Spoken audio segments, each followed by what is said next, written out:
السلام علیکم۔ یقین رکھو اور انتظار کرو، وہ تمہیں محروم نہیں رکھے گا، تمہیں بھی وہ دے گا جس کی چاہت نے تمہیں اس کے قریب کر دیا۔ جیسے حضرت یعقوب علیہ السلام کو حضرت یوسف علیہ السلام سے ملوایا تھا، تمہارا بھی وہی رب ہے، وہ تمہیں بھی وہ دے گا جس کا تمہیں انتظار ہے۔ توکل۔ تمہاری زندگی کا اگلا باب دیکھنا کتنا حیرت انگیز ہونے والا ہے۔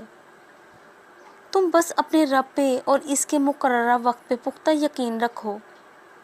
دل لمحہ لمحہ کانپتا ہے، کہیں میں رب کو ناراض نہ کر دوں، کہیں میں اس سے دور نہ ہو جاؤں، کہیں میں خود کو اس کی نظروں میں گرا نہ دوں، کہیں میں کچھ ایسا نہ کر دوں جو اس کو پسند نہ آئے، اور محبت عمل پر ابھرتی ہے کہ مجھے کچھ ایسا کرنا ہے جو مجھے اس کی نظر میں لے آئے۔